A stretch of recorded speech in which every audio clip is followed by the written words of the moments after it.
ಆಕಾಶವಾಣಿ ಮೈಸೂರು ತರಂಗಾಂತರ 214.28 ಮೀಟರು ಅಥವಾ 1400 kilo hertz. ಮೈಸೂರಿನ ಕೇಂದ್ರ ಆಹಾರ ಸಂಶೋಧನಾಲಯದ ರಂಗಮಂಟಪದಿಂದ ಮಾತನಾಡುತ್ತಿದ್ದೇವೆ. ಶ್ರೋತೃಗಳಿಗೆಲ್ಲ ದೀಪಾವಳಿಯ ಹಾರ್ದಿಕ ಶುಭಾಶಯಗಳು. ಆಮಂತ್ರಿತ ಸಭಿಕರ ಮುಂದಿರುವ ಕರ್ನಾಟಕ ರಾಜ್ಯದ ಭೂಪಟದ ಮೇಲೆ ಮೈಸೂರು ಕೇಂದ್ರದ ವಿದ್ಯುತ್ ದೀಪವನ್ನು ಬೆಳಗಿಸಿ ಮೈಸೂರು ವಿಶ್ವವಿದ್ಯಾನಿಲಯದ ಕುಲಪತಿ ಪ್ರೊಫೆಸರ್ ದೇ ಜವರೇಗೌಡ ಅವರು ನಿಲಯವನ್ನು ಈಗ ಉದ್ಘಾಟಿಸುವರು.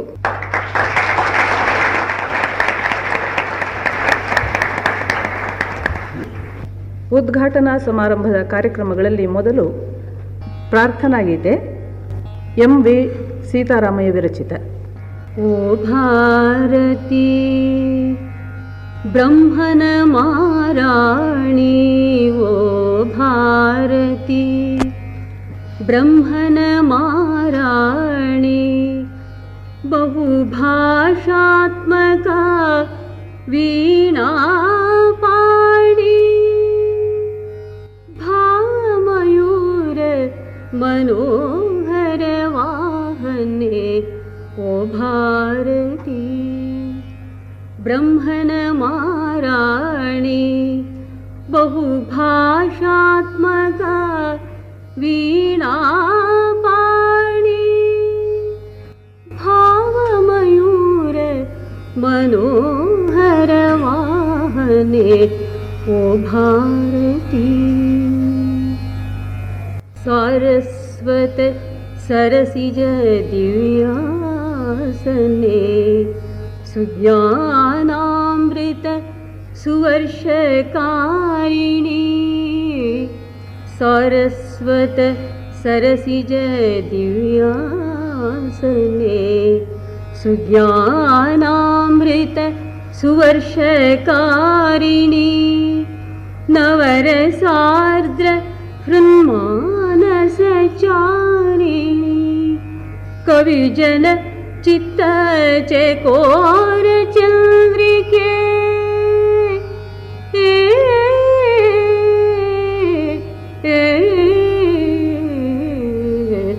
ಕವಿಜನ ಚಿತ್ತ ಚಕೋರ ಚಂದ್ರಿಕೆ, ಕವಿಜನ ಚಿತ್ತ ಚಕೋರ ಚಂದ್ರಿಕೆ, ವಿಮಲ ಬ್ರಹ್ಮಾನಂದದಾಯಿಕೆ, ಮೊದಲು ನಿನ್ನ ನಾ ನುತಿಪೆನು ತಾಯೇ,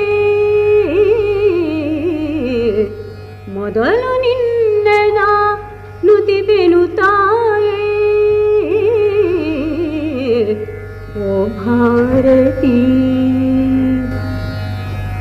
ಹಾಡತೊಡಗಿದಿ ನುಡಿ ಸಂಗೀತಂ, ಅಕ್ಕಿನಿಲ್ಲದಯಂ ವಿಖ್ಯಾತಂ, ಹಾಡತೊಡಗಿದಿ ನುಡಿ ಸಂಗೀತಂ, ಅಕ್ಕಿನಿಲ್ಲದಯಂ ವಿಖ್ಯಾತಂ, ನುಡಿನಾಡೊಲುಮೆಯ ಜನದೊಳು ತುಂಬಿ, ನಿನ್ನಡಿದಾರೆ ಕಳುಹಿದ ತುಂಬಿ, ನುಡಿನಾಡೊಲುಮೆಯ ಜನದೊಳು ತುಂಬಿ, ನಿನ್ನಡಿದಾರೆ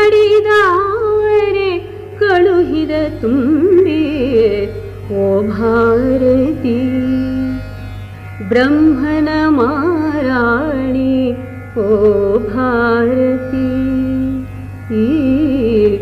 ಓ ಭಾರತಿ, ಓ ಭಾರತಿ.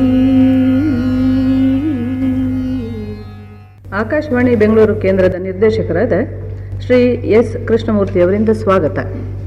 ಮೈಸೂರು ವಿಶ್ವವಿದ್ಯಾನಿಲಯದ ಕುಲಪತಿಗಳಾದ ಮಾನ್ಯ ದೇ ಜವರೇಗೌಡ್ರೆ, ಶ್ರೀಮತಿ ಕಮಲಾ ಗೋಪಾಲಸ್ವಾಮಿಯವರೇ, ಕನ್ನಡ ಬಂಧುಗಳೇ, ಮೈಸೂರು ಆಕಾಶವಾಣಿಯ ಪುನರ್ಜನ್ಮದ ಈ ಸುಸಂದರ್ಭದಲ್ಲಿ ತಮ್ಮೆಲ್ಲರಿಗೂ ಹೃತ್ಪೂರ್ವಕವಾದ ಸ್ವಾಗತ ಬಯಸುತ್ತೇನೆ. ನಿಲಯದ ಉದ್ಘಾಟನೆಯನ್ನು ವರಿಷ್ಠ ಕನ್ನಡಿಗರಾದ ಶ್ರೀಮಾನ್ ಜವರೇಗೌಡರು ಒಪ್ಪಿರುವುದು ನಮ್ಮಗಳ ಭಾಗ್ಯ. ಕನ್ನಡ ಭಾಷೆ, ಸಾಹಿತ್ಯ, ಸಂಸ್ಕೃತಿಗಳ ಪುರೋಭಿವೃದ್ಧಿಗಾಗಿ ಶ್ರೀ ಜವರೇಗೌಡರು ಮಾಡುತ್ತಿರುವ ಪ್ರಯತ್ನ ಸಾಧಿಸಿರುವ ಸಾಧನೆ ಚಿರಸ್ಮರಣೀಯ. ಮೈಸೂರಿನಲ್ಲಿ ಈಗ್ಗೆ 40 ವರ್ಷಗಳ ಹಿಂದೆಯೇ ಪ್ರಸಾರ ನಿಲಯವನ್ನು ಪ್ರಾರಂಭಿಸಿ ಅದಕ್ಕಾಗಿ ತಮ್ಮ ತನು ಮನ ಧನಗಳನ್ನು ಅರ್ಪಿಸಿದವರು ಮೈಸೂರಿನ ಮನಃಶಾಸ್ತ್ರ ಪ್ರವೀಣ ಕೀರ್ತಿಶೇಷ ಡಾಕ್ಟರ್ MV ಗೋಪಾಲಸ್ವಾಮಿಯವರು. ಅವರ ಈ ಉದ್ಯಮದಲ್ಲಿ ಪೂರ್ಣ ಸಹಕಾರ ಬೆಂಬಲ ನೀಡುತ್ತಾ ಆಕಾಶವಾಣಿಯ ಮೂಲಕ ಅಂದಿನ ಮೈಸೂರಿಗೆ ಒಂದು ಹೊಸ ಕಳೆಯನ್ನು ತಂದುಕೊಟ್ಟ ಶ್ರೀಮತಿ ಕಮಲಾ ಗೋಪಾಲಸ್ವಾಮಿಯವರು ಇಂದಿನ ಸಮಾರಂಭಕ್ಕೆ ಮುಖ್ಯ ಅತಿಥಿಗಳಾಗಿ ಆಗಮಿಸಿರುವುದು ಹರ್ಷದ ಸಂಗತಿ. ಸುಮಾರು 20 ವರ್ಷಗಳ ಪರ್ಯಂತ ಜಡವಾಗಿದ್ದ ನಿಲಯ ಇಂದು ಚೈತನ್ಯ ಭರಿತವಾಗಿ ಮೈತಾಳುವಂತಾಗಲು ಇಂದು ನಮ್ಮ ಮಧ್ಯೆ ಇರುವ ಅಖಿಲ ಭಾರತ ಆಕಾಶವಾಣಿಯ ನಿವೃತ್ತ ಚೀಫ್ ಇಂಜಿನಿಯರ್ ಶ್ರೀ ವೈ ವೆಂಕಟರಾಮಯ್ಯನವರಂಥ ಅನೇಕ ಮಹನೀಯರು ಶ್ರಮಿಸಿದ್ದಾರೆ. ಅವರೆಲ್ಲರಿಗೂ ನಮ್ಮ ಕೃತಜ್ಞತಾಪೂರ್ವಕವಾದ ವಂದನೆಗಳು. ತಮ್ಮೆಲ್ಲರಿಗೂ ಮತ್ತೊಮ್ಮೆ ಸ್ವಾಗತ ಬಯಸಿ ಆಕಾಶವಾಣಿಯ ಮುಖೇನ ಕನ್ನಡ ಜನತೆಯ ಸೇವೆಯನ್ನು ಮಾಡಲು ದೊರಕಿರುವ ಈ ಸುಯೋಗದ ಪೂರ್ಣ ಲಾಭ ಪಡೆಯುವಂತೆ ನಮ್ಮನ್ನು ಆಶೀರ್ವದಿಸುವಂತೆ ಕನ್ನಡ ಬಂಧುಗಳಲ್ಲಿ ವಿಜ್ಞಾಪಿಸಿಕೊಂಡು ನಿಲಯದ ಉದ್ಘಾಟನೆಯ ಸಂದರ್ಭದಲ್ಲಿ 4 ಮಾತುಗಳನ್ನು ಆಡಬೇಕೆಂದು ಕುಲಪತಿ ಶ್ರೀ ಜವರೇಗೌಡರನ್ನ ವಿನಯಪೂರ್ವಕವಾಗಿ ಕೇಳಿಕೊಳ್ಳುತ್ತೇನೆ. ನಿರ್ದೇಶಕ ಮಿತ್ರರಾದ ಶ್ರೀ ಕೃಷ್ಣಮೂರ್ತಿಯವರೇ, ಬಂಧುಗಳೇ, ಆಕಾಶವಾಣಿ ಶಿಶುವಿಹಾರಗಳೆಂದರೆ ತಟಕ್ಕನೆ ನೆನಪಿಗೆ ಬರುವ ಹೆಸರು ಮೈಸೂರು ವಿಶ್ವವಿದ್ಯಾನಿಲಯದ ಮನಃಶಾಸ್ತ್ರ ಇಲಾಖೆಯ ಪ್ರಪ್ರಥಮ ಪ್ರಾಧ್ಯಾಪಕರಾಗಿದ್ದ ಡಾಕ್ಟರ್ MV ಗೋಪಾಲಸ್ವಾಮಿಯವರದು. ಸುಮಾರು 4 ದಶಕಗಳ ಹಿಂದೆ ಅವರು ಒಂಟಿಕೊಪ್ಪಲಿನ ಕೃಷ್ಣರಾಜಸಾಗರದ ರಸ್ತೆಯ ಒಂದು ಬಂಗಲೆಯಲ್ಲಿ ಸ್ಥಾಪಿಸಿದ ಆಕಾಶವಾಣಿ ಅವರ ಸೋಪಜ್ಞತೆಗೂ ದೂರದರ್ಶಿತ್ವಕ್ಕೂ ಸಾಕ್ಷಿಯಾಗಿತ್ತು. ಅವರು ಕರ್ನಾಟಕದ ಶಿಶುವಿಹಾರಗಳ ಜನಕರೆಂಬುದನ್ನು ಮರೆಯುವಂತಿಲ್ಲ. ಈ 2 ಸಂಸ್ಥೆಗಳಿಂದ ಅವರ ಸೃಜನ ಸಾಮರ್ಥ್ಯ ಅಭಿವ್ಯಕ್ತಗೊಂಡು ಮೈಸೂರು ವಿಶ್ವವಿದ್ಯಾನಿಲಯದ ಕೀರ್ತಿಯ ಹಬ್ಬುಗೆ ಕಾರಣರಾದರು. ಆಕಾಶವಾಣಿ ಎಂಬ ಪದವೇ ಗೋಪಾಲಸ್ವಾಮಿ ಮತ್ತು ಗೆಳೆಯರ ಮೂಲಕ ಮೈಸೂರು ನಗರ ಭರತಖಂಡಕ್ಕೆ ಅರ್ಪಿಸಿದ ಕಾಣಿಕೆಯೆಂದು ಹೆಮ್ಮೆಯಿಂದ ಹೇಳಿಕೊಳ್ಳಬಹುದು. ಐತಿಹಾಸಿಕವಾಗಿ, ಸಾಂಸ್ಕೃತಿಕವಾಗಿ ಹಾಗೂ ಶೈಕ್ಷಣಿಕವಾಗಿ ಯಶಸ್ಸು ಪಡೆದಿರುವ ಪ್ರವಾಸಿಗಳ ಸ್ವರ್ಗದಂತಿರುವ ಪರಿಸರವುಳ್ಳ ಮೈಸೂರು ನಗರಕ್ಕೆ ಮತ್ತೆ ಬರುತ್ತಿರುವ ಆಕಾಶವಾಣಿಯನ್ನು ಅರ್ಥಾತ್ ಯಂತ್ರರೂಪಿಣಿ ಸರಸ್ವತಿಯನ್ನು ನಾಗರಿಕರ ಪರವಾಗಿ ಹೃತ್ಪೂರ್ವಕವಾಗಿ ಸ್ವಾಗತಿಸುತ್ತೇನೆ. ಇಲ್ಲಿಯ ಶ್ರೋತೃಗಳ ಬಹುದಿನದ ಬಯಕೆ ಆಂಶಿಕವಾಗಿಯಾದರೂ ಈಡೇರುತ್ತಿರುವ ಈ ಸಂದರ್ಭದಲ್ಲಿ ಈ ಈಡೇರಿಕೆಗೆ ಕಾರಣರಾದ ಎಲ್ಲ ಅಧಿಕಾರಿಗಳಿಗೂ ಕೃತಜ್ಞತೆಯ ಧನ್ಯವಾದಗಳನ್ನು ಅರ್ಪಿಸುವುದು ನನ್ನ ಧರ್ಮ. ಇಲ್ಲಿ ವಿಶ್ವವಿದ್ಯಾನಿಲಯವಿದೆ, ಲಲಿತ ಕಲಾ ಕಾಲೇಜಿದೆ, ಕವಿ ವಿಜ್ಞಾನಿ ಕಲಾವಿದರಿದ್ದಾರೆ, ಖ್ಯಾತಿವೆತ್ತ ವಿದ್ವಾಂಸರಿದ್ದಾರೆ, ಚುರುಕು ಬುದ್ಧಿಯ ವಿದ್ಯಾರ್ಥಿಗಳಿದ್ದಾರೆ, ಅಖಿಲ ಭಾರತೀಯ ಸಂಶೋಧನಾ ಸಂಸ್ಥೆಗಳಿವೆ, ಜಾನಪದ ನಿಧಿಯೇ ಇದೆ. ಈ ಎಲ್ಲ ಶಕ್ತಿಗಳ ಹಾಗೂ ಸೌಲಭ್ಯಗಳ ಪ್ರಯೋಜನವನ್ನು ಇಲ್ಲಿಯ ಕೇಂದ್ರ ಪಡೆಯಬಹುದಾಗಿದೆ. ವಿಶ್ವವಿದ್ಯಾನಿಲಯ ಮತ್ತು ಆಕಾಶವಾಣಿಗಳ ಪರಸ್ಪರ ಸಂಬಂಧ ಅತಿ ನಿಕಟವಾದುದು. ಒಂದು ಜ್ಞಾನೋತ್ಪತ್ತಿಯ ಕೇಂದ್ರ, ಆದ್ದರಿಂದಲೇ ಕವಿ ಅದಕ್ಕಿಟ್ಟ ಹೆಸರು ಮಾನಸ ಗಂಗೋತ್ರಿ. ಮತ್ತೊಂದು ಜ್ಞಾನಸಾಗರದಿಂದ ತೋಡಿದ ನಾಲೆ, ಜ್ಞಾನದಿಂದ ಮುಡುವಾದರೆ ಕೊಳೆಯುತ್ತದೆ, ಹರಿಯುವ ನಾಲೆಯಾದರೆ ವಿಶ್ವತೋಮುಖವಾಗಿ ವಿಕಾಸ ಹೊಂದುತ್ತದೆ, ನವೋನವವಾಗುತ್ತದೆ. ವಿಶ್ವವಿದ್ಯಾನಿಲಯವನ್ನು ಸಮಾಜವನ್ನು ಸೇರಿಸುವ ಸೇತುವೆ ಆಕಾಶವಾಣಿ. ಶ್ರೀ ಕುವೆಂಪು ಅವರ ಒಂದು ಮಾತನ್ನು ತುಸು ತಿರುಗಿಸಿ ಹೇಳುವುದಾದರೆ, ಆಕಾಶವಾಣಿ ಕಲಿತವರಿಗೆ ಕಾಮಧೇನು, ಕಲಿಯದವರಿಗೆ ಕಲ್ಪತರು. ಈಚೀಚೆಗೆ ರೈತ ಕಾರ್ಮಿಕರೆಲ್ಲ ಬಯಸುವ ವಸ್ತುವೆಂದರೆ ಟ್ರಾನ್ಸಿಸ್ಟರ್. ವಿವಾಹ ಸಮಯದಲ್ಲಿ ಅವರು ಮಿತ್ರರಿಂದ ಹಾಗೂ ಮಾವಂದಿರಿಂದ ನಿರೀಕ್ಷಿಸಬಹುದಾದ ಬಹುಮಾನ ಅದೇ ಹೊರತು ಚಿನ್ನ ಬೆಳ್ಳಿಗಳಲ್ಲ. ಇದು ಪ್ರಗತಿಯ ಚಿಹ್ನೆ. ಆದ್ದರಿಂದ ಆಕಾಶವಾಣಿಯ ಜವಾಬ್ದಾರಿ ಇತ್ತೀಚೆಗೆ ನಾನಾಮುಖವಾಗುತ್ತಿದೆ, ಮಹತ್ತರವಾಗುತ್ತಿದೆ. ಅನೇಕ ದರ್ಜೆಯ ಅಭಿರುಚಿ ರುಚಿಗಳಿಗೆ ತಕ್ಕಂತೆ ಆಹಾರ ಒದಗಿಸಬೇಕಾಗುತ್ತದೆ. ಕಲಾವಿದ ವಿದ್ವಾಂಸ ವಿಜ್ಞಾನಿಗಳಂತೂ ಹಳ್ಳಿಗ ಪಟ್ಟಣಿಗರಿಗೆ, ಮಕ್ಕಳು ಮುದುಕರಿಗೆ, ಸ್ತ್ರೀ ಪುರುಷರಿಗೆ, ರೈತ ಕಾರ್ಮಿಕರಿಗೆ, ಸಾಕ್ಷರ ನಿರಕ್ಷರರಿಗೆ ಅಂತೆಯೇ ಸೂಕ್ತ ಪೋಷಕ ದ್ರವ್ಯವನ್ನು ನೀಡಬೇಕಾಗುತ್ತದೆ. ಅದು ನಿಜಕ್ಕೂ ಮುಕ್ತ ವಿಶ್ವವಿದ್ಯಾನಿಲಯವಾಗಬೇಕು. ಆಗ ಮಾತ್ರ ಅದು ದೇಶದ ಕಲ್ಯಾಣ ಸಾಧನೆಯಲ್ಲಿ, ಅಜ್ಞಾನ ದಾರಿದ್ರ್ಯಗಳ ನಿರ್ಮೂಲನ ಕಾರ್ಯದಲ್ಲಿ ಸಕ್ರಿಯವಾಗಿ ಪಾತ್ರ ವಹಿಸುವಂತಾಗುತ್ತದೆ. ಇದು ಬಹುಬೇಗನೆ ಪೂರ್ಣವೇಳೆಯ ಘಟಕವಾಗಿ ಜ್ಞಾನ ಪ್ರಸಾರ ಹಾಗೂ ಸಾಂಸ್ಕೃತಿಕ ಕಾರ್ಯಕ್ರಮಗಳ ಜೊತೆಗೆ ಸ್ಥಳೀಯ ಸಮಾಚಾರವನ್ನು, ಉಪಯುಕ್ತ ಕಾರ್ಯಕ್ರಮಗಳ ಸಂಜೆಯ ವ್ಯಾಖ್ಯಾನ, ರನ್ನಿಂಗ್ ಕಾಮೆಂಟರಿಯನ್ನು, ಶಬ್ದಚಿತ್ರ ದರ್ಶನವನ್ನು ಪ್ರಸಾರ ಮಾಡುವುದಾದರೆ, ಸ್ಥಳೀಯರಿಗೆಂದೇ ಪ್ರತ್ಯೇಕವಾಗಿ ಕೆಲವು ಕಾರ್ಯಕ್ರಮಗಳನ್ನು ಏರ್ಪಡಿಸುವುದಾದರೆ, ಪಾಕ್ಷಿಕ ಸಮಾಚಾರ ಪತ್ರಿಕೆಯನ್ನು ಪ್ರಕಟಿಸುವುದಾದರೆ, ಇಲ್ಲಿಯ ಮತ್ತು ಸುತ್ತಮುತ್ತಲಿನ ಜನತೆಯ ಆಶೋತ್ತರಗಳನ್ನು, ಬೇಡಿಕೆಗಳನ್ನು ಅವಶ್ಯಕತೆಗಳನ್ನು ಪೂರೈಸಿದಂತಾಗಿ ಅದರ ಅಸ್ತಿತ್ವ ಸಾರ್ಥಕವಾದಂತಾಗುತ್ತದೆ. ರಾಷ್ಟ್ರಶಿಲ್ಪಿ ಜವಾಹರ್ಲಾಲ್ ನೆಹರೂರವರ ಜನ್ಮದಿನದಂದು ಪ್ರಾರಂಭವಾಗುತ್ತಿರುವ ಈ ಕೇಂದ್ರ ಕನ್ನಡ ನಾಡು ನುಡಿಗಳ ಮುನ್ನಡೆಗೂ ಸಂಸ್ಕೃತಿಯ ಸಂವರ್ಧನೆಗೂ ಇಡೀ ಜನತೆಯ ಕಲ್ಯಾಣಕ್ಕಾಗಿಯೂ ದುಡಿಯುವಂತಾಗಲೆಂದು ಆಶಿಸುತ್ತಾ, ಅತ್ಯುತ್ತಮ ಪ್ರಸಾರ ಕಾರ್ಯಕ್ರಮಗಳಿಂದ ಇದರ ಹಿರಿಮೆ ಸರ್ವತ್ರ ಬೆಳಗಲೆಂದು ಅಪೇಕ್ಷಿಸುತ್ತಾ, ತನ್ಮೂಲಕ ಇದು ಭದ್ರ ತಳಹದಿಯ ಮೇಲೆ ನಿಂತು ಉಜ್ವಲ ಭವಿಷ್ಯವನ್ನು ಕಾಣಲಿ ಎಂದು ಹಾರೈಸುತ್ತಾ, ದೀಪಾವಳಿಯ ಈ ಪವಿತ್ರ ದಿನದಂದು ನನ್ನನ್ನು ಈ ಮಂಗಲ ಕಾರ್ಯಕ್ಕೆ ನಿಯೋಜಿಸಿದ ಮಿತ್ರರನ್ನು, ಮುಖ್ಯವಾಗಿ ನಿರ್ದೇಶಕರಾದ ಶ್ರೀ ಕೃಷ್ಣಮೂರ್ತಿಯವರನ್ನು ವಂದಿಸಿ, ಮೈಸೂರಿನ ಹಾಗೂ ಸುತ್ತಮುತ್ತಲ ಪ್ರದೇಶದ ಬಂಧು ಮಿತ್ರರಿಗೆ ಆನಂದವನ್ನುಂಟು ಮಾಡುವ ಈ ಕೇಂದ್ರವನ್ನು ಅತ್ಯಂತ ಸಂತೋಷದಿಂದ ಉದ್ಘಾಟಿಸುತ್ತೇನೆ.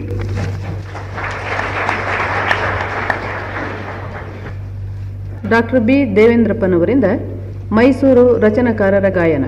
ಪಕ್ಕವಾದ್ಯ ಶ್ರೀ ಎಸ್ ಮಹಾದೇವಪ್ಪನವರಿಂದ ವಯಲಿನ್, ಶ್ರೀ ಡಿ ಶೇಷಪ್ಪನವರಿಂದ ತಬಲ. ಬಿಡಾರಂ ಕೃಷ್ಣಪ್ಪನವರ ಕೃತಿ ಅಂಬಾ ಬ್ರೋವವೆ. ಧರ್ಮವತಿ ರಾಗ ರೂಪಕ ತಾಳ.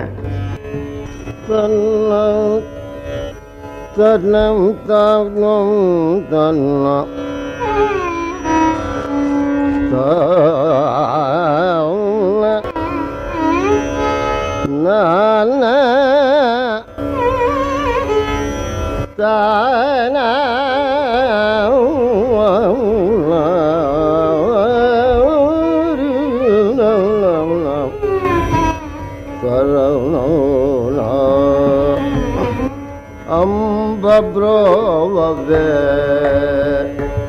Ambabrovave, Trijagadambabrovave, Trijagadambabrovave, Trijagadambabrovave, Trijagadambabrovave, Trijagadambabrovave. Trijagadamba provale, Trijagadamba provale, Trijagadamba provale, Trijagadamba provale, Trijagadamba provale.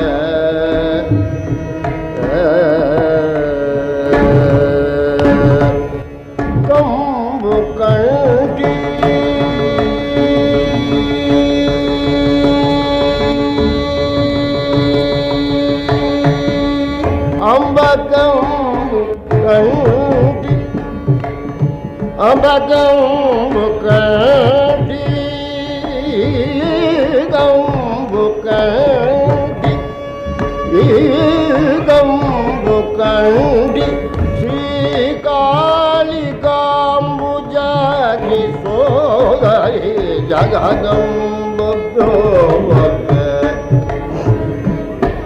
Gambukandi Srikalikambujaji Sodari Jagadambabrovave Gambukandi Srikalikambujaji Sodari Jagadambabrovave Gambukandi Srikalikambujaji Sodari Jagadambabrovave Jagadambabrovave.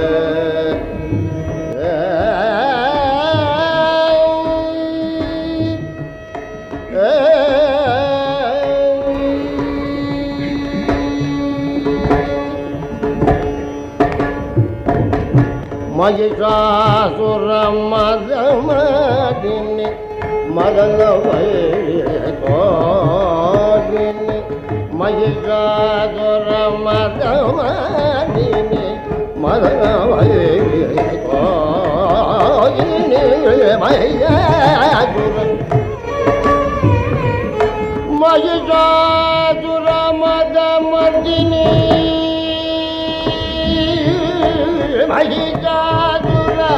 Madamardini Madanavayri Gojiri Mahishasura Madamardini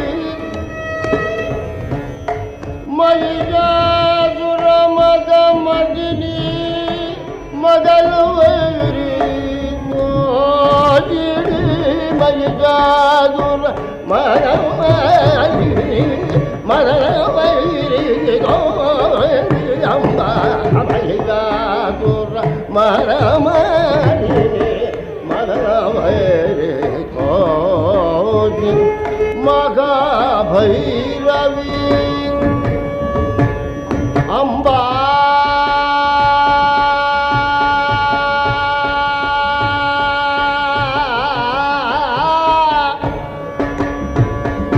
ಮಗ ಭೈರವಿ ಅಂಬಾ ಮಗ ಭೈರವಿ ಅಂಬಾ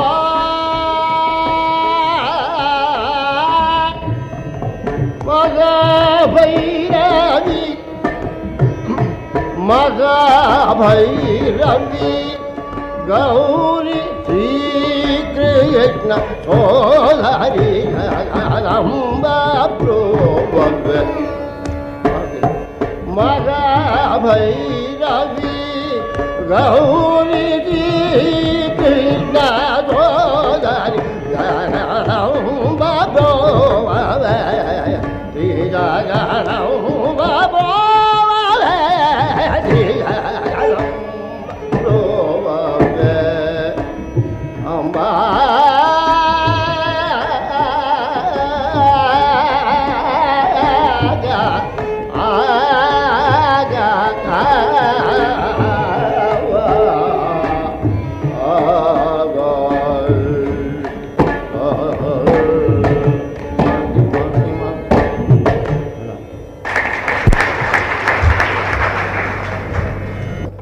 ಆಕಾಶವಾಣಿಯ chief engineer ಆಗಿದ್ದು ಈಚೆಗೆ ನಿವೃತ್ತರಾದ Shri Y ವೆಂಕಟರಾಮಯ್ಯನವರು 4 ಮಾತುಗಳನ್ನಾಡುತ್ತಾರೆ. ಈ ದಿನ ಮೈಸೂರು ನಗರ ಮತ್ತು ಅದರ ಸುತ್ತಮುತ್ತ ಇರುವ ನಮ್ಮೆಲ್ಲರಿಗೂ ಒಂದು ಸುದಿನ. ಏಕೆಂದರೆ ಈ ದಿನದಿಂದ ನಮಗೆಲ್ಲ ಬೆಂಗಳೂರು ಆಕಾಶವಾಣಿ ಕೇಂದ್ರದ ಕಾರ್ಯಕ್ರಮಗಳು ಯಾವ ವಿಧವಾದ ತಾಂತ್ರಿಕ ಅಡಚಣೆಯೂ ಇಲ್ಲದೆ ಕೇಳಲು ಅನುಕೂಲವಾಗುವಂತೆ ಈ ಊರಿನ ಆಕಾಶವಾಣಿ ಕೇಂದ್ರದಲ್ಲಿ ಒಂದು ಪುನಃಪ್ರಸಾರ ಸಾಧನವನ್ನು ಜೋಡಿಸಿ ಬಳಕೆಗೆ ತಂದಿದ್ದಾರೆ. ಈಗಾಗಲೇ ಬೆಂಗಳೂರಿನ ಪ್ರಸಾರವನ್ನೇ ನಾವು ನೇರವಾಗಿ ಕೇಳಲು ಅನುಕೂಲವಿರುವಾಗ ಈ ಪುನಃಪ್ರಸಾರ ಸಾಧನದ ಅಗತ್ಯವಾದರೂ ಏನಿತ್ತು ಎಂದು ನೀವು ಕೇಳಬಹುದು. ಕಾರಣ ಇಷ್ಟೇ, ಬೆಂಗಳೂರಿನಿಂದ ಪ್ರಸಾರವಾಗುವ ಕಾರ್ಯಕ್ರಮಗಳನ್ನು ನಾವು ನೇರವಾಗಿ ಕೇಳಬಹುದಾದರೂ ಆ ಕಾರ್ಯಕ್ರಮಗಳ ತಾಂತ್ರಿಕ ಗುಣ ಸೂರ್ಯಾಸ್ತಮಯದ ನಂತರ ಅಷ್ಟು ಸಮರ್ಪಕವಾಗಿಲ್ಲ. ಏಕೆಂದರೆ ಬೆಂಗಳೂರು ಪ್ರಸಾರ ಕೇಂದ್ರದಿಂದ ಮೈಸೂರು ನಗರ ಒಂದು ವಿಶಿಷ್ಟ ದೂರದಲ್ಲಿದೆ.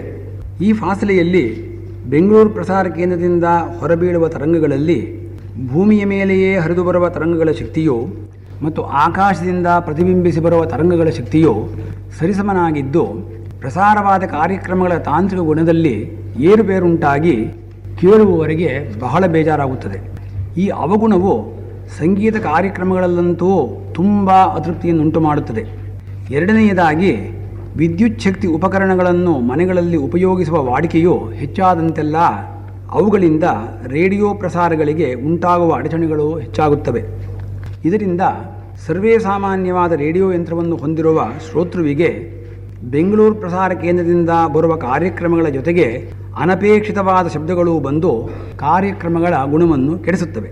ಆದುದರಿಂದ ಈ ಊರಿನಲ್ಲೇ ಪ್ರಸಾರ ಸಾಧನವನ್ನು ಇಟ್ಟು ಬೆಂಗಳೂರಿನ ಕಾರ್ಯಕ್ರಮಗಳನ್ನು ತಂತಿ ಸಂಪರ್ಕದ ಮೂಲಕ ತರಿಸಿ ಪುನಃಪ್ರಸಾರ ಮಾಡುವುದರಿಂದ ಈ 2 ತರಹ ಅವಗುಣಗಳು ಇಲ್ಲದಂತಾಗಿ ಬೆಂಗಳೂರಿನಲ್ಲಿರುವವರು ಬೆಂಗಳೂರು ಪ್ರಸಾರ ಕೇಂದ್ರದಿಂದ ಎಷ್ಟು ಚೆನ್ನಾಗಿ ತಾಂತ್ರಿಕ ಗುಣಗಳನ್ನು ಹೊಂದಿದ ಕಾರ್ಯಕ್ರಮಗಳನ್ನು ಕೇಳಬಲ್ಲರೋ ಅಷ್ಟೇ ಚೆನ್ನಾಗಿ ಮೈಸೂರಿನವರು ಕೂಡ ಕೇಳಲು ಅನುಕೂಲವಾಗುತ್ತದೆ. ಈ ಪುನಃಪ್ರಸಾರ ಸಾಧನದ ಅಳವಡಿಕೆಯಿಂದ ಈ ಕೇಂದ್ರದ ಹಳೆಯ ವೈಭವ ಪುನಃ ಬಂದಂತಾಗಿದೆ. ಸುಮಾರು 40 ವರ್ಷಗಳ ಹಿಂದೆ ಕೇವಲ ಪ್ರಯೋಗ ಪ್ರಸಾರ ಕೇಂದ್ರವಾಗಿ ಪ್ರಾರಂಭಿಸಿ ಈಗ ಭಾರತದಲ್ಲೆಲ್ಲ ಮನೆಮಾತಾಗಿರುವ ಆಕಾಶವಾಣಿ ಎಂಬ ಹೆಸರನ್ನು ಮೊಟ್ಟಮೊದಲು ತಾನೇ ಹೊಂದಿದ್ದು ಅಲ್ಪಶಕ್ತಿಯ ಕೇಂದ್ರವಾದರೂ ಬಹುದೂರದಲ್ಲಿದ್ದ ಶ್ರೋತೃಗಳ ಮನಸ್ಸನ್ನು ಆಹ್ಲಾದಗೊಳಿಸುತ್ತಿದ್ದ ಆಗಿನ ಅಲ್ಪ ತರಂಗ ಪ್ರಸಾರ ಸಾಧನವನ್ನು ಆ ಕಾಲದ ತಾಂತ್ರಿಕ ಜ್ಞಾನಕ್ಕೆ ತಕ್ಕಂತೆ ಅಳವಡಿಸಿದ್ದ ಸ್ಟುಡಿಯೋವನ್ನು ನೆನೆಸಿಕೊಂಡರೆ ಆ ದಿನಗಳ ತೊಡರುಗಳು ಮುಗ್ಗಟ್ಟುಗಳು ಅದನ್ನೆಲ್ಲ ಮೆಟ್ಟಿ ಉತ್ಸಾಹದಿಂದ ಮುನ್ನಡೆದ ಡಾಕ್ಟರ್ ಗೋಪಾಲಸ್ವಾಮಿಯವರ ಹಠ ಎದೆಗಾರಿಕೆಗಳು ಜ್ಞಾಪಕಕ್ಕೆ ಬರುತ್ತವೆ. ಬೆಂಗಳೂರಿನಲ್ಲಿ ಪ್ರಸಾರ ಕೇಂದ್ರ ಸ್ಥಾಪಿಸಿ ಈ ಕೇಂದ್ರವನ್ನು ಮುಚ್ಚಿಬಿಡಬೇಕೆಂಬ ನಿರ್ಧಾರವನ್ನು ಕೈಗೊಂಡಾಗ ಮೈಸೂರಿನ ಜನಕ್ಕೆ ಬಹಳ ನಿರುತ್ಸಾಹ ಉಂಟಾಯಿತು.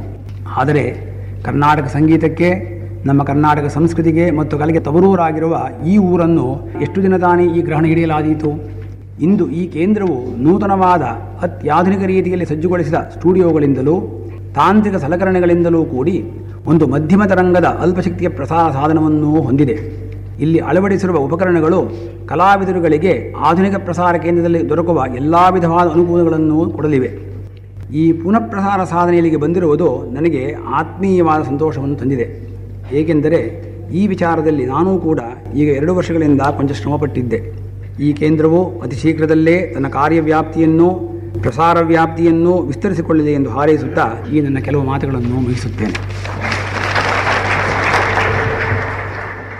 ಕನ್ನಡ ಸಾಹಿತ್ಯ ಪ್ರೇಮಿಗಳಿಗೆ ಬುಳ್ಳ ಎಂಬ ಹೆಸರಿನಿಂದ ಸುಪರಿಚಿತರಾಗಿರುವ ಶ್ರೀ ವಿ.ಕೆ. ಶ್ರೀನಿವಾಸನ್. ಅಂದಿನ ಮೈಸೂರು ಆಕಾಶವಾಣಿಯ ಪುನರ್ಜನ್ಮ ಇಂದು ಇಲ್ಲಿ ಆಗಿ ಆಕೆ ಪುನರಾಗಮಿಸಿರುವುದು ತುಂಬ ಸಂತೋಷದ ವಿಷಯ. ಈ ಸಂದರ್ಭದಲ್ಲಿ ಗತಕಾಲದಲ್ಲೇ ನಡೆದ ಕೆಲವು ಸಂಗತಿಗಳನ್ನು ಜ್ಞಾಪಿಸಿಕೊಳ್ಳುವುದು ಹಳಬರಿಗೆ ಬಹಳ ಉತ್ಸಾಹದಾಯಕ. ಅಜ್ಜಂದಿರು ತಮ್ಮ ಬಾಲ್ಯ ತಾರುಣ್ಯದ ಕೆಲವು ಆಟಗಳನ್ನು ನೆನೆದು ಹಿಗ್ಗುವಂತೆ. ಅಂತಹ ಹಳೆಯ ಸವಿ ನೆನಪು ಆಕಾಶವಾಣಿ ಎಂದು ಹೆಸರಿಟ್ಟ ನಾಮಕರಣದ ನೆನಪು.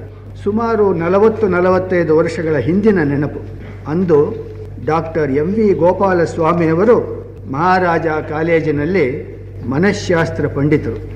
ನಾನು ಆ ಶಾಸ್ತ್ರ ಕಲಿಯಲು ಬಯಸಿ ಬಂದಿದ್ದ ವಿದ್ಯಾರ್ಥಿ. ಶ್ರೀ ಗೋಪಾಲಸ್ವಾಮಿಯವರ ಅನೇಕ ಯೋಜನೆಗಳಲ್ಲಿ ಕಾರ್ಯಗತವಾದವು ಮುಖ್ಯವಾಗಿ 2: ರೇಡಿಯೋ ಕೇಂದ್ರ ಮತ್ತು ಶಿಶುವಿಹಾರ. ರೇಡಿಯೋ ಕೇಂದ್ರದ ಬಯಕೆ ನೆರವೇರುವುದಕ್ಕೆ ಮೊದಲೇ ಅದಕ್ಕೆ ಹೆಸರೇನಿಡಬೇಕು ಎಂದು ಪರದಾಟ. ಮಗು ಹುಟ್ಟುವುದಕ್ಕೆ ಮುಂಚೆ ಅದಕ್ಕೆ ಏನು ಹೆಸರಿಡಬೇಕು ಎಂಬುದರ ಜಿಜ್ಞಾಸೆ ಮನೆಯಲ್ಲಿ ನಡೆಯುವಂತೆ ನಾಮಾನ್ವೇಷಣೆಗೆ ಪ್ರಾರಂಭ.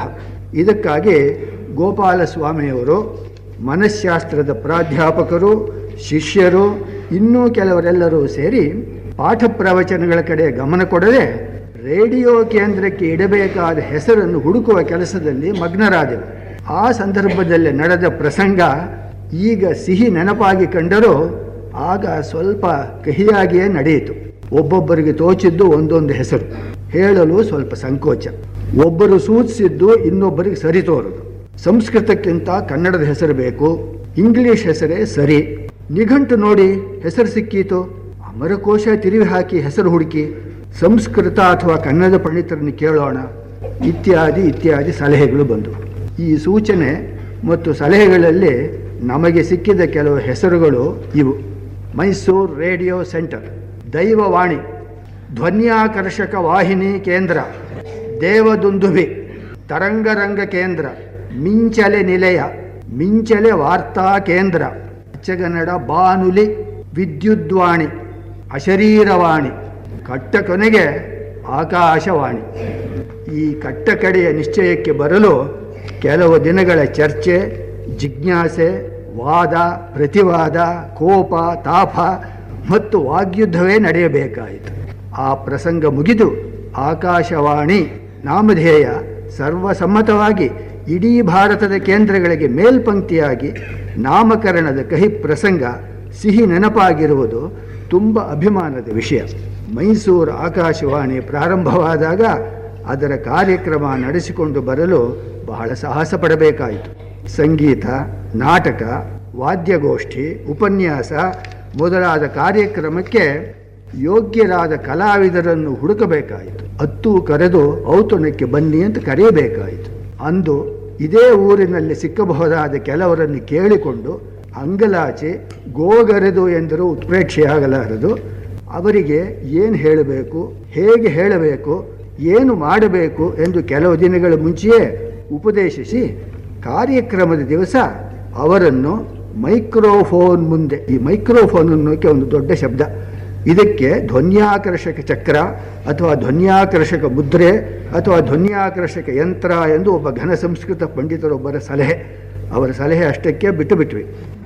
ಈ ಮೈಕ್ರೋಫೋನ್ ಮುಂದೆ ಅವರನ್ನು ನಿಲ್ಲಿಸಿ ಅವರಿಗೆ ಕೈಕಾಲು ನಡುಗುತ್ತದೆಯೇ, ಧ್ವನಿ ಕುಗ್ಗಿದೆಯೇ ಗಂಟಲು ಕಟ್ಟುತ್ತಿದೆಯೇ ಎಂದೆಲ್ಲ ಸರಿಯಾಗಿ ಪರೀಕ್ಷಿಸಿ ಆಮೇಲೆ ಅವರು ಏನು ಹೇಳಬೇಕೋ ಅದನ್ನು ಹೇಳಿಸುವುದು.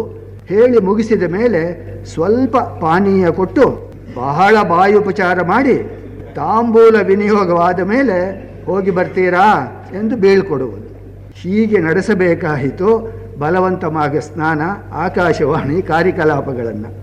ಆದರೆ ಬಹಳ ಬೇಗ ಈ ಶ್ರಮ ನಿವಾರಣೆಯಾಗಿ ಈಗ ನಿಲಯದ ಲಾಂಛನದಲ್ಲಿರುವಂತೆ ಬಹುಜನ ಹಿತಾಯ ಬಹುಜನ ಸುಖಾಯ ಕಾರ್ಯಕ್ರಮ ಸಲಲಿತವಾಗಿ, ಸಮರ್ಪಕವಾಗಿ, ಸುಸೂತ್ರವಾಗಿ, ಬಹುಜನ ಪ್ರಿಯವಾಗಿ ನಡೆದುಕೊಂಡು ಬರುತ್ತಿರುವುದು ಆಡಳಿತ ದಕ್ಷತೆ, ಕಲಾವಿದರ ಸಹಕಾರ ಮಾತ್ರವಲ್ಲದೆ ಡಾಕ್ಟರ್ ಎಂ ಇ ಗೋಪಾಲಸ್ವಾಮಿಯವರ ಅಂದಿನ ಸತತ ಶ್ರಮ, ಶ್ರದ್ಧೆ ಮತ್ತು ಸಾಹಸದ ಫಲವೆಂಬುದರಲ್ಲಿ ಸಂದೇಹವೇ ಇಲ್ಲ. ಅಲ್ಲದೆ ನಾಮಕರಣ ಮಹೋತ್ಸವದ ಸುಮುಹೂರ್ತದ ಮಹಿಮೆ ಇದ್ದರೂ ಇರಬಹುದು ಎಂದು ನನ್ನ ಊಹೆ. ಇದಕ್ಕೆ ನೀವೆಲ್ಲ ಹೂಗುಟ್ಟುತ್ತೀರೆಂದು ನನ್ನ ನಂಬಿಕೆ. ನಮಸ್ತೆ. ಕಾದಂಬರಿಕಾರ, ರೇಡಿಯೋ ನಾಟಕಗಳ ರಚನಕಾರ ಹಾಗೂ ಚಲನಚಿತ್ರ ನಿರ್ದೇಶಕ ಶ್ರೀ ಎಂ ಸುಬ್ರಹ್ಮಣ್ಯರಾಜ ಅರ್ಸ್ ಚದುರಂಗ ಅವರ ಸಂಸ್ಮರಣೆಗಳು. ಮೈಸೂರು ಆಕಾಶವಾಣಿಗೂ ನನಗೂ 25 ವರ್ಷಗಳಿಗೂ ಮಿಕ್ಕಿದ ಸಂಬಂಧ. ಈ ಸಂಬಂಧ ಉಂಟಾಗಿದ್ದು ಸಹ ಕೇವಲ ಆಕಸ್ಮಿಕವಾಗಿಯೇ. ಆ ಕಾಲಕ್ಕೆ ಕನ್ನಡ ಗೀತೆಗಳೆಂದರೆ ನನಗೆ ಪ್ರಾಣ. ಅದರಲ್ಲೂ ಈ ಬಾನುಲಿ ಕೇಂದ್ರಕ್ಕೆ ನನ್ನನ್ನು ಮೊಟ್ಟ ಮೊದಲು ಆಕರ್ಷಿಸಿದ್ದು ಬೇಂದ್ರೆಯವರ ಶಕುನದ ಹಕ್ಕಿ ಶುಭ ನುಡಿಯೇ ಎಂಬ ಕವನ. ಅದನ್ನು ಹಾಡಿದ ಕಲಾವಿದೆ ಶ್ರೀಮತಿ ನಾಗಮ್ಮ. ಆಗ ನಮ್ಮ ಮನೆಯಲ್ಲಿ ರೇಡಿಯೋ ಇರಲಿಲ್ಲ. ಇಂಥವೇ ಕವನಗಳನ್ನು ಕೇಳಬೇಕಾದ್ರೆ ನಾನು ಬೇರೆಯವರ ಮನೆಗಳಿಗೆ ಹೋಗಬೇಕಾಗಿತ್ತು. ಅದು ಸಾಧ್ಯವಾಗದೆ ಹೋದಾಗ ಆಕಾಶವಾಣಿಗೆ ಹೋಗಿ ಕೇಳುವುದೆಂದು ತೀರ್ಮಾನಿಸಿದೆ. ಅಂದರೆ ಕನ್ನಡ ಗೀತೆಗಳನ್ನು ಕೇಳಬೇಕೆಂಬ ಅಂದಿನ ಪ್ರಬಲವಾದ ಅಪೇಕ್ಷೆಯೇ ನನ್ನನ್ನು ಪ್ರಥಮತಃ ಇಲ್ಲಿನ ರೇಡಿಯೋ ಕೇಂದ್ರಕ್ಕೆ ಭೇಟಿ ಕೊಡಲು ಇತ್ತ ಪ್ರೇರೇಪಣೆ ಎನ್ನಬಹುದು.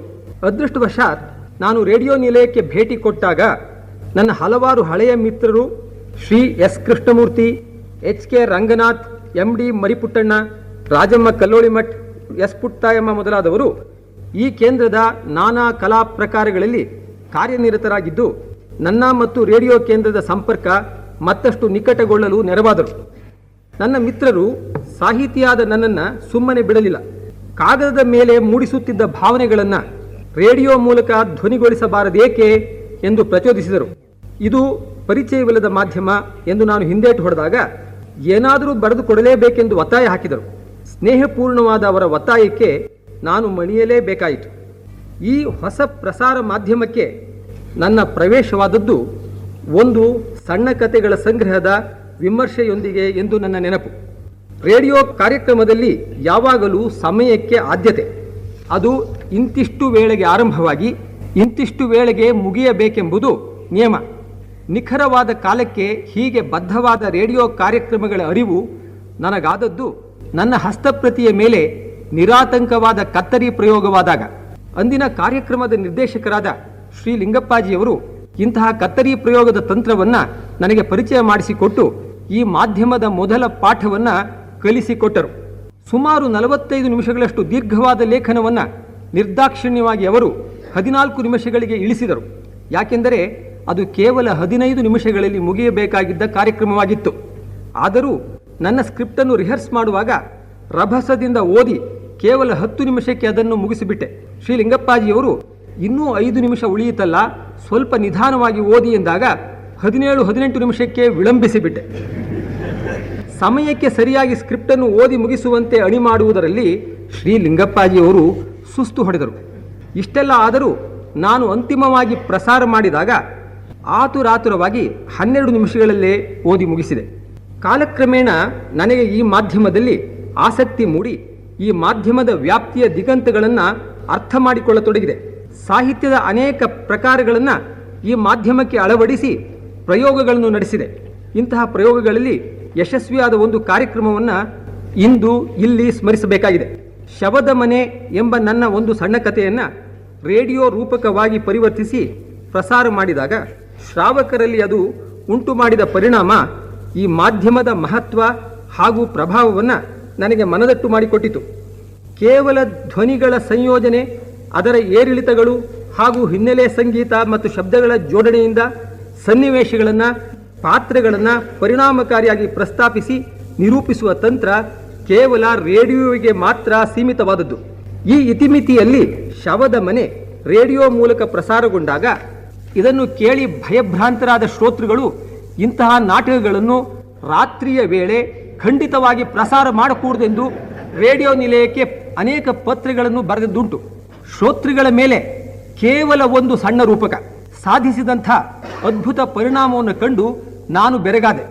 ಇಂತಹ ಅತ್ಯುತ್ತಮ ಸಂಪರ್ಕ ಮಾಧ್ಯಮವನ್ನು ರಾಷ್ಟ್ರದ ಅಭಿವೃದ್ಧಿಗಾಗಿ, ಜನತೆಯ ಬೌದ್ಧಿಕ ಬೆಳವಣಿಗೆಗಾಗಿ, ಸಾಂಸ್ಕೃತಿಕ ಪುನರುಜ್ಜೀವನಕ್ಕಾಗಿ ಬೆಳೆಸಿಕೊಳ್ಳುವ ಹೊಣೆ ಈ ಆಕಾಶವಾಣಿ ಕೇಂದ್ರಗಳ ಮೇಲಿದೆ. ಹಿಂದೆ ನಮ್ಮ ಈ ಮೈಸೂರಿನಲ್ಲಿ ಸಣ್ಣ ಪ್ರಮಾಣದಲ್ಲಿ ಸ್ಥಾಪನೆಯಾಗಿ ಅನಂತರ ಬೆಂಗಳೂರಿಗೆ ವರ್ಗಾವಣೆಯಾಗಿ ಬೃಹತ್ತಾಗಿ ಬೆಳೆದು ಅದರ ಶಾಖೆಗಳಲ್ಲಿ ಒಂದೋ ಎಂಬಂತೆ ಪುನಃ ಮೈಸೂರಿಗೆ ಬಂದಿರುವ ಈ ಬಾನುಲಿ ಕೇಂದ್ರ ಈ ಪ್ರಾಂತದ ಕಲಾ ವೈಶಿಷ್ಟ್ಯವನ್ನು, ಸಂಗೀತ ಹಾಗೂ ನಾಟಕ ಕ್ಷೇತ್ರಗಳನ್ನು ವಿಸ್ತರಿಸಿ ಕಲಾರಾಧನೆಗೆ ನೆರವಾಗುತ್ತದೆಂಬುದೇ ನನ್ನ ಆಶಯ. ನನ್ನನ್ನು ಪ್ರಥಮತಃ ಈ ಆಕಾಶವಾಣಿ ಕೇಂದ್ರಕ್ಕೆ ಆಕರ್ಷಿಸಿದ ಶಕುನದ ಹಕ್ಕಿ ಈ ಕೇಂದ್ರಕ್ಕೆ ಎಂದೆಂದಿಗೂ ಚಿರಂತನವಾಗಿ ಶುಭ ನುಡಿಯುತ್ತಿರಲಿ ಎಂಬುದೇ ನನ್ನ ಹಾರೈಕೆ. ಮೈಸೂರು ನಗರದಲ್ಲಿ ಮೊಟ್ಟ ಮೊದಲಿನ ಪ್ರಸಾರ ಕೇಂದ್ರವನ್ನು ಸ್ಥಾಪಿಸಿದ ಕೀರ್ತಿಶೇಷ ಡಾಕ್ಟರ್ ಗೋಪಾಲಸ್ವಾಮಿಯವರ ಧರ್ಮಪತ್ನಿ, ಇಂದಿನ ಮುಖ್ಯ ಅತಿಥಿ ಶ್ರೀಮತಿ ಕಮಲಾ ಗೋಪಾಲಸ್ವಾಮಿಯವರು ಮೈಸೂರು ಆಕಾಶವಾಣಿಯ ಪ್ರಾರಂಭದ ದಿನಗಳ ಬಗೆಗೆ ಒಂದೆರಡು ಮಾತುಗಳನ್ನಾಡುತ್ತಾರೆ. I am extremely happy to associate myself with this function as it has a special significance for me. Though my husband, the late Dr. Gopal Swami, is not here in person today, I am sure his spirit is hovering around on this auspicious occasion when the Mysore Akashvani is reborn. The starting of an experimental broadcasting station in 1934 in our house, which was situated opposite to the present studios, is still green in my mind. The broadcasting station was christened Akashvani by my husband. The name was later aptly adopted by All India Radio. I know how much he struggled to get a license to start the station here from the then British government before he finally succeeded. He was a great lover of fine arts and in particular of classical music, which prompted him in this pioneering work and thus gave an opportunity for the artists to exhibit their talents. My mother-in-law and I used to evince keen interest in entertaining artists by serving them with snacks, tea and tambulam, as there was no remuneration paid to them. He invited suggestions and comments from the listening public to improve the station. The Mysore government took over the station by the year 1940 and shifted it to the exhibition buildings. He was made the director of the station. With the help of the government, the present studios were built. Due to pressure of work and multifarious activities in other spheres, he could not bestow full attention to the station. As such, he voluntarily handed over the directorship to his successor. I am sure some of the staff and artists who were associated with my husband are still serving in their organization. Please permit me to give out a secret. Years back, an American TV company approached my husband for installation of a TV station atop Chamundi Hills, but then the British government did not permit it. If that project had been taken up, Mysore would have been the first in telecasting. May our beloved Akashvani, Mysore, grow from strength to strength and serve the cause of the Kannadigas. Shri R N. ದೊರೆಸ್ವಾಮಿಯವರ ನಿರ್ದೇಶನದಲ್ಲಿ ಪಂಚವೀಣಾ ವಾದನ. ಭಾಗವಹಿಸುವವರು Shrimati V. Lalitha, Shrimati AS. ಪದ್ಮ, ಶ್ರೀಗಳಾದ R N. Doreswamy, ಎಂ.ಜೆ. Srinivasa Iyengar, C. Krishnamurthy. Shri VS. Rajagopal ಅವರಿಂದ ಮೃದಂಗ. ಸಾಕೇತ ನಗರನಾಥ, ಮೈಸೂರು ಸದಾಶಿವರಾಯರ ರಚನೆ. ಹರಿಕಾಂಬೋದಿ ರಾಗ, ರೂಪಕ ತಾಳ.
1974 November 14ರಂದು ಪುನರ್ ಪ್ರಸಾರ ಆರಂಭಿಸಿದ ಮೈಸೂರು ಆಕಾಶವಾಣಿಯ ಉದ್ಘಾಟನಾ ಸಮಾರಂಭದ ಆಯ್ದ ಭಾಗಗಳನ್ನು ಇದುವರೆಗೂ ಕೇಳುತ್ತಿದ್ದಿರಿ.